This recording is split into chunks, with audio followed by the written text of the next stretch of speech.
guys, Richard at Ryden's Room here. I'm doing my next review. This one is for Father Ted Series 2.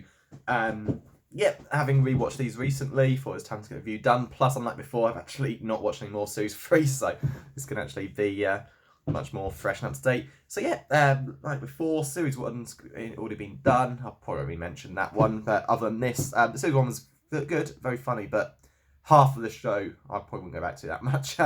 No events or episodes like the pilot, well, the first episode, but I just thought overall it wasn't as funny as what came out. Not bad or anything, but what comes after is so much better. While Series 1 I only really enjoyed half the series, like 9, 10 out of 10 quality, that is not the case with Series 2. Series 2 I find that immediately firing on all cylinders. It is absolutely great show. There's bound to be a bad episode. It'll come to my head when I'm going through them. I mean, well, not bad, but weaker, like Series 1. No series is absolutely flawless. I think it's the same as Series 3 as well. But yeah, much better this time around. Having basically what I was doing, like I said before, watching. I tend to watch a show before bed. Normally it's like a comedy, like usually a cartoon. Easy to drift off to, although I know you shouldn't really watch TV to drift off in bed. But since we finished the last shows, I figured go on to one I've not seen in a while, and it's this and Gavin and Stacey. I like Gavin and Stacey, but I don't think it's the masterpiece everyone says. It fits into fairy tale feel of where everything has to be perfect, everything bad is forgotten way too quickly. I might do a quick summary at the end of all 3 seasons, series, but yeah, that's it. I don't love show enough to do reviews like this. But yeah, maybe I'll do Mongols as the next show after Gavin and Stacey, Father Ted. We'll see. I've got a job I'm doing evenings. It may throw that plan completely into chaos. But yeah, on to this review. So, Series 2 Father Ted. First episode is Hell. Now, this one is really superb. Just imagine the worst holiday you could ever go on and then multiply it. This is what this is. I end up in this caravan that's way too small. Even when Jack falls off a cliff and presumably makes his way back to Craig Island with his homing instincts that Ted thinks he has, the caravan is still too useful because you get 5 new people. You get this youth group, and then one of the funniest characters ever. I think he appears 3 times, including his father, Noel Furlong, played by Graham Norton, and he's absolutely superb. It's like he must have some sort of ADD. Or maybe he's bipolar. I don't know. He'll just be talking, and just suddenly like burst into song or something. He's asking Ted how he's, and so he starts singing that "You Saw the Whole of the Moon" song. It's great, and it's like insane energy level. It just doesn't ever like rest. It's great. Yeah, his youth group are a bit insane as well. They certainly seem a bit less insane than him, but it's just so damn funny. And if they ever did some sort of Father Ted reunion, they need to get Graham Norton back. His character Noel is just absolutely superb. So yeah, great episode. It's just the worst things that could ever happen on a holiday happen to them. Perfect one. So episode 2, Think Fast, Father Ted. That's the one. This is probably my least favourite in the series, actually. The roof is leaking, and they need to raise money, so they do a raffle, and they get this like really nice car to give away. Ted manages to somehow destroy it by trying to tap out dents with a hammer, caused by him running over some kid on a bike. And Ted's like amount of caring is that he saw the guy get up, and maybe when you hit that lad on the bike, don't tell anyone about that, Dougal. But he was okay. I saw him getting up. It's just so bad. Basically Ted wreck the car just by trying to like tap dents out. It's absolutely superb, and they just borrow a car from their friend and just do the. They basically have to because they can't just give that car away. They have to like fake the raffle. It's a rigged raffle. They keep the winning ticket for themselves so that Dougal can officially win the car. It's all so suspicious. You can see people don't like this at all. And yeah, it's absolutely great. You got this other great one-off priest who's like a gambling addict, and basically spends £500 on raffle tickets he can't possibly win, and Ted takes the money. It's so bad in the end, so that his collectors won't murder him. He steals all the raffle money himself. And yeah, by the end of the episode, nothing's changed. The roof is still broken, and then a tree falls through the ceiling. Great stuff. Yeah, very funny. There's some great moments, but it's just a go for. It's not the best. It's one I tend to skip. But yeah, still a great episode. Again, see the priest worse than Ted. Someone will actually steal raffle money. Really funny. Tentacles of Doom. My wife's saying this is not her favourite in the series. I mean, it's not one I normally go back to either, but it's still got its good moments. Basically, there's this holy stone on Greggy Island, which has been upgraded to a more holier level or something, and these 3 bishops come to basically appraise it and give it that official status. Oh, bloody lights. Basically the three bishops end up hanging. They're all roughly the same ages of the other character, of the three main characters. End up hanging out with them. Things all end very badly. Ted manages to sober Jack up enough just to say yes, and that would be an economical matter. There's like I've got the script book, which sound like this stuff again, but there's a deleted scene when he also tries to teach him temptation comes in many vices. The word temptation comes out when Jack's like soberness fades away, but yeah, that's all he's able to learn, and that's fine. And it's pretty damn funny, basically. Jack ends up hospitalising the older bishop who keeps doing that to them over and over by like shoving the holy stone somewhere. The bishop who hangs out with Dougal ends up abandoning the church completely to become a hippie, and the one who hangs out with Ted ends up accidentally being killed when the faulty toilet causes the water to burst out of this drain that bishop who had a heart attack before is standing over. So yeah, very funny. And like most fatal consequences are caused to the one that Ted's hanging out with, which somehow seems right appropriate. Good episode, but not the funniest of all bits. So like the last one, it's got its really good moments, but it's just probably the one along the week of the series. Episode 4, Old Grey Whistle Theft. This is absolutely superb. Basically, Dougal has a friend, this new rebellious priest who loves Oasis, so he's like horrible to his older priest, Father Frost, or Frosty as he calls him. And then like this whistle gets stolen, and like all hell breaks loose. Everyone's convinced like crime's on the rise, and yeah, it's pretty funny. Basically, Dougal's new friend steals the whistle because Ted even agrees it's only a whistle, and yeah, it's just very, very good watching like the two stories work so well. Dougal falling under the influence of his new friend who's absolutely horrible. Like he refuses to like go home and have tea with his like in his home. He'd rather hang out at Dougal's place. Great bit where he's like smoking, and Frosty shows up like, Father Damo, your tea's ready. I'll be in a minute. It's just so terrible. He appears again at the end of the series, but he doesn't really do anything. He's just sitting on a plane. But yeah, he's a great character, and he's just pretty damn funny. And yeah, it just works so well watching Dougal start becoming rebellious, and Father Damo is like the master criminal who stole the whistle and caused crime to break down. Yeah, pretty funny. And yeah, Oasis v Blur. Everyone has to answer that question correctly. One of the best episodes. Next episode, Song for Europe. Likewise, now I was too young to really appreciate this, but of course, everyone knew that Ireland had apparently entered a song that couldn't possibly win Eurovision after they won it 2 or 3 times in a row? I think it's 2 times in a row, maybe 3. But yeah, and they end up winning anyway. But effectively, people thought Ireland, it was getting way too expensive to host the Eurovision Song Contest 3 years in a row, so let's put it through a song that could never win, only for them to win anyway, because apparently it was just pop ballads back then. So yeah, I can still remember 97 when we won, and it'll never happen again, sadly. But I'd have liked to have been a bit older to appreciate the Ireland. Did they put a rigged song through? But this is basically what this is. Ted Dougal wants to enter Eurovision, or Euro Song as they call it. Ted doesn't until he finds out that Dick Byrne, the priest from Rhode Island, who's basically their duplicates, is entering. Ted becomes convinced if Dick can enter a song, they can enter one that's much better. Of course they can't. They end up just stealing this song that's the B-side from a 70s entry, which every single person, there's a plane crash and every single person involved in the song died, so Ted and Dougal just steal the song and add their lyrics, My Lovely Horse, to this tune. That's actually quite nice. And it's pretty damn funny. They get to Eurovision, or Eurosong. Dick is there. He's like got this like song which is basically exactly what would win Ireland. It's this like pop ballad, and which everyone loves.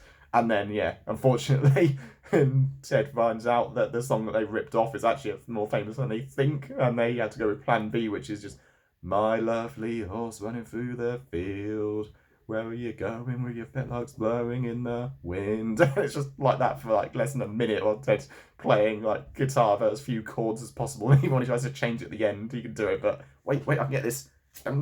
It's great stuff, and of course, it's just great, complete silence. Ted and Dougal sort of just run off stage, and they win because, of course, the person in charge just put them through, so that as Dick suspects. So nonsense. Why would we want to lose the Eurovision? It's like, I don't know, maybe because it was costing you too much to stage. And Dick, of course, as a priest who shouldn't care about money, gets what's going on. And of course, Ted and Dougal get nil pride from every country. Pretty funny. Yeah, it's great because it's clearly parodying what people thought was going on in the real world. I'm sure no one would ever admit to it, but I would love it if it was true and Ireland did put a rigged song through rather than like the song that was guaranteed to win, just for them to win anyway. But oh, I'd love it for UK to win 3 years in a row. But yeah, it's a perfect episode, and yeah, just so good. That's probably the best in the series and the entire show, perhaps. Next episode is A Christmassy Ted. Now, I didn't like Bottom. I didn't rewatch this recently just because we played it at Christmas. Like I always watch that Christmas episode, which since I can remember every year. But yeah, it's a great episode, and funny thing about it is a lot of the most memorable parts aren't even anything to do with Christmas. Like Ted wins an award for saving the church from a scandal. Basically, him and a bunch of other priests trapped in a woman's lingerie department, and yeah, Ted manages to get everyone out before anyone has seen. Ted wins a Golden Cleric. The Golden Cleric is given on Christmas Day, and then this priest called Todd Unctious, who only knows Ted, shows up. And he says that he's just got this master plan to steal Ted's award because he's obsessed with prizes. He has a great Mission Impossible style one where he's like in the air, like being lowered down, because it turns out the award's being placed in front of a creaky spot on the stairs, and he will make noise, and it's a very loud spot, so yeah, he tries to steal it and gets caught. So yeah, it's not that Christmassy. In the script book, they even mentioned difficulty of the episode because it had to be set on Christmas, whereas other episodes, they kind of do whatever they want. It's still got great moments. Mrs. Doyle gets his tea maker Christmas gift that she hates. Jack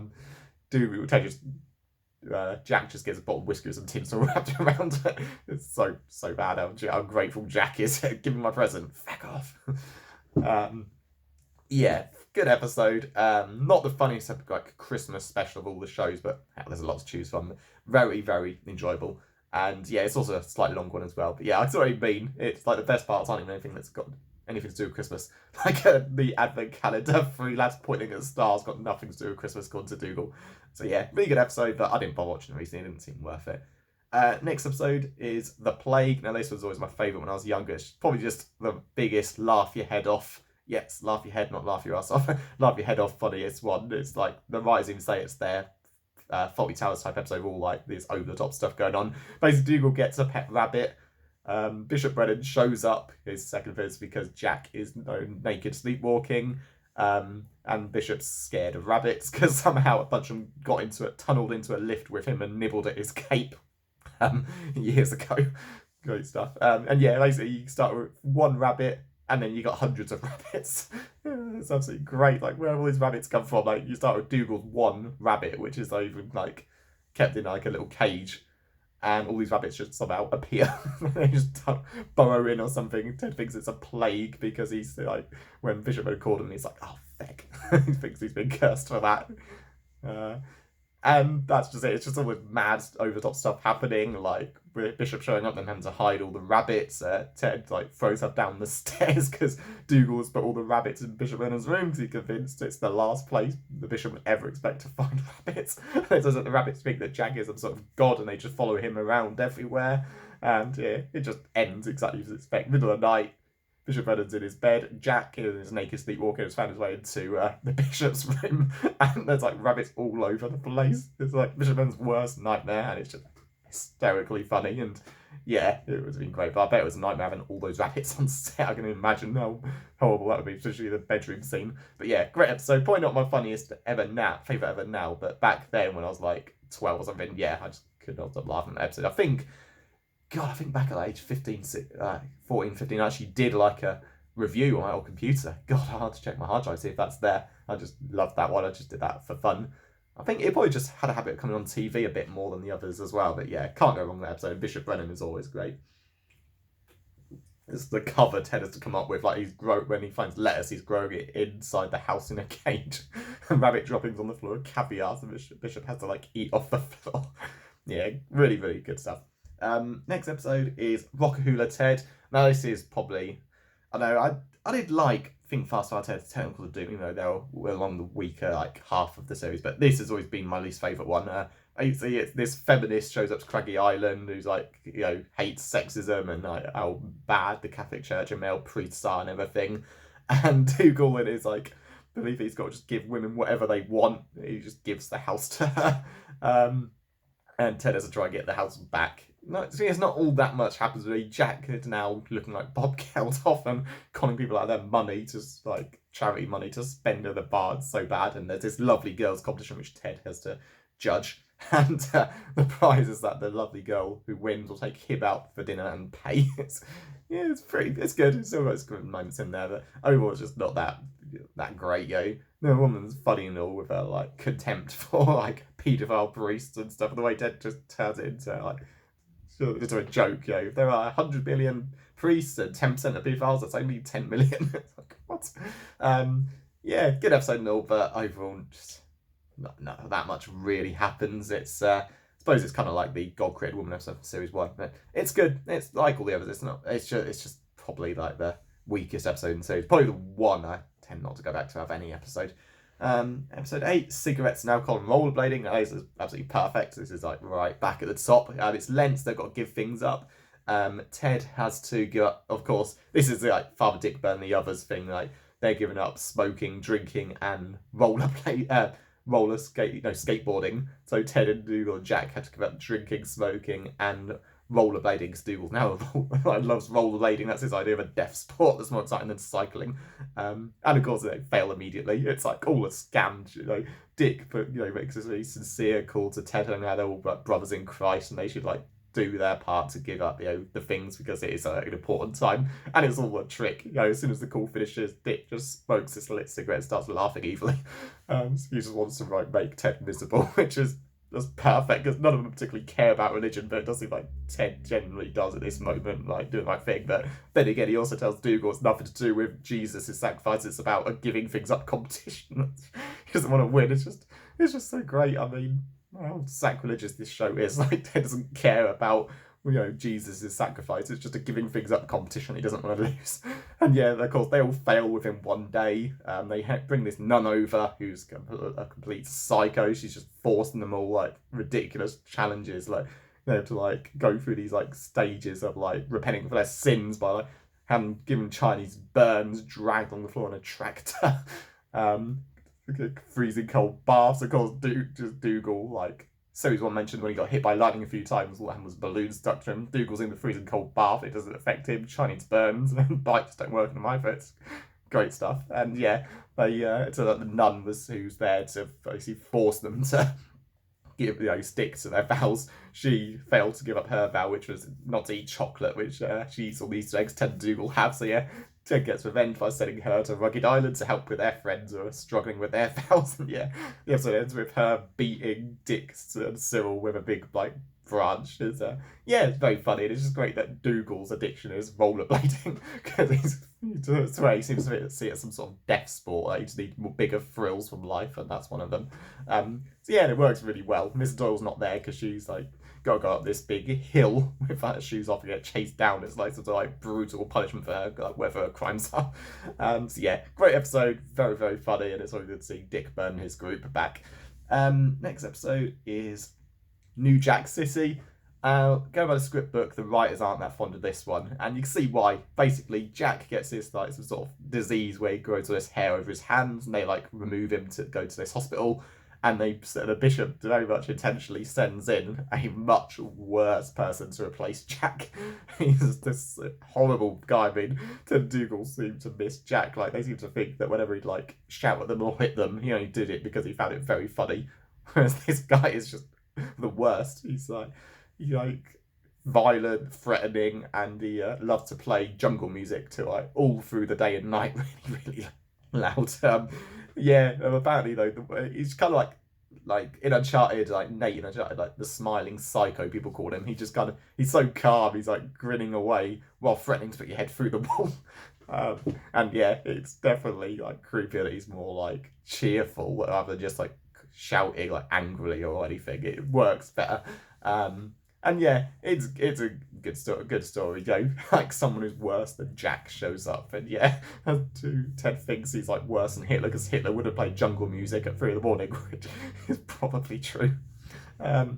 It's a pretty funny episode. Just the stupid things that this Father Stack does, like drilling holes in the wall, stamping on Ted's picture, driving Ted's car into a big wall, getting Dougal drunk, and then he has his fun, and that's all that matters. Really, really good stuff. It's probably not as funny, and the guy could definitely be a bit too threatening at times. But so it's not really that different from like the things Jack did. Like they do a great little montage of like the times Jack hit Ted or Dougal, or just Ted, and like how happy he was when he was doing it. Like Ted's playing golf and Jack just runs him over in the car, or when Ted's trying to put a picture up, Jack just hits him across the head with a hammer and then laughs every time. Yeah, it's pretty funny. And basically, yeah, Father Stack is unwilling to like leave to be replaced by Jack, but he gets the same like hand disease Jack got. So they just put Jack in some sort of giant bubble. And Father Stack goes back to the home Jack was put in, where he just torments everyone there by playing jungle music all for the night. Yeah, good episode. Definitely not the strongest one, but it's still got its good moments. Next episode, this is the final one, and then my final thoughts. Flight into Terror. This is a pretty good one. Graham Norton is back, but his character now doesn't really do much, so I kind of ignore that he's in this episode. Basically, Ted and Dougal have gone to some religious thing they're on a plane back, and the plane effectively is going to crash, and Ted has to save the day. It's good moments. It's probably one of my least favourites in the series, but still better than like Rockahula Ted. They've plane's gonna crash. Fuel line has been damaged. Dougal ends up pressing the do not press button when he's in the cockpit of a plane rather than the emergency button, because Bill can't see the difference between two big red buttons, even though I've got the words emergency do not press, because Dougal's done something like that before. It's got good moments, like Ted goes to the toilet and the first class toilet is like a bedroom size. As they say in Count Chicken, last class toilet is tiny. It's like, God almighty. So like probably like got a toilet and one bit of space to stand on. Think of that Futurama episode when Bender's apartment for him and Fry to live in. It's got enough space just for the two of them and stand up, and that's it. And yeah, there's some good moments. Father Damon is back again. He's just sitting there. Jack's there as well, of course, when he instantly hits this other priest who doesn't like Jack smoking or making his loud breathing noise. And yeah, when the plane's going to crash, Ted comes up with a competition, write why you deserve the parachute, because for some reason there's only 2 parachutes on board. And then the priest got with insane things, like one priest tells sort of how much he loves his friend and wants him to have the parachute. One person who wasn't listening draws a picture of him naked stood next to a dog. They got this monkey priest who everyone can now understand what he's saying, it's complete gibberish. And in the end it doesn't matter. Basically Jack escapes with the 2 parachutes, one for him and one for the drink. Ends up getting caught in a tree so he can't get to the drink. And yeah, Dougal's got this sticky tape which he can use to patch up the damaged fuel line, and they land. And yeah, it's pretty funny. Like Ted is like hates flying, yet the way he sees it, when he's in actual danger, he's completely calm. When there's no danger, he's a complete wreck. And sure enough, by the end of the episode, he's like hanging onto the wheel of the plane, completely terrified. Funny episode. It's got its great moments, and not one I normally go back to, but it's still pretty good. It's kind of like the bottle episode where it's all set in one location except very end. Yeah, that's a good one. So, yeah, good episode as well, but not my favourite. So that's it, yes. Series 2 has got a lot more episodes. It's got 11, including the Christmas one, more than Series 1, like nearly double, and, well, is double because the Christmas episode is effectively a 2-parter. And Series 3's got 8 episodes as well, so a bit shorter than this. So, yeah, long video, I know, but this isn't like this happens, end. No, you've got to spend like 1 to 2 minutes per episode. Yeah, overall, pretty good. Much stronger than Series 1. You got new characters like that monkey priest, Father Noel Furlong, who thankfully comes back again and is even more annoying than ever. And of course, John and Mary still show up now and then, like the things they do, like they still hate each other, like when they're there to give or rather sell Easter eggs to Ted, like have them go at each other, like John is about to hit her before Ted answers the door. So they appear a few times. Dick Bird and his group appear a few times as well. And of course, this is first appearance of Larry Duff. He's basically the guy who has multiple accidents. Like Ted always calls him on the phone, and then something wrong happens. Like his first episode is the holiday one. He's driving a car. Ted calls him, gets distracted, looks around, and drives off a cliff. Christmas episode, he gets buried in an avalanche after originally falling down when skiing. The one with the rabbits, he's originally wanted to have dozens of rabbits running around his house, but changed his mind and decided to get 12 Rottweilers instead. It ends with them mauling him. Sure, there's more. Oh yeah, the one with Jack's replacement when he tries to reach the phone and instead pulls a staple himself in the head, causing him to fall onto like the stack of cards he's built. And what's the other big one that happens? I'm sure there's another episode. Oh yeah, when he him and a bunch of priests on the way to a picnic with Ted ends up getting held at gunpoint. And in the end, one of the priests takes a run for it, ends up getting killed because one of the priests has a load of machine guns in his house for some reason. Yeah, so he's a great guy. It's great that it's one off. He just pretty much appears, gets badly hurt. Oh, that's it. The other one is he's playing like this game where you got to like move like you've got to like move your big like wand around this like maze and not tap the edge to win like a grand prize. And yeah, Ted of course rings, distracting him right at the last minute. And of course Ted always realizes that he said not to call him too late. So yeah, that he's a great one-off character as well. So yeah, very funny series. Definitely better than series 1. I need to rewatch series 3 to decide if I prefer that one. I might prefer series 2 because of the sheer number of episodes, but series 3 might have like overall stronger quality. We'll see. But yeah, that's it, and I will see you next time. So again, please like and subscribe. And until then.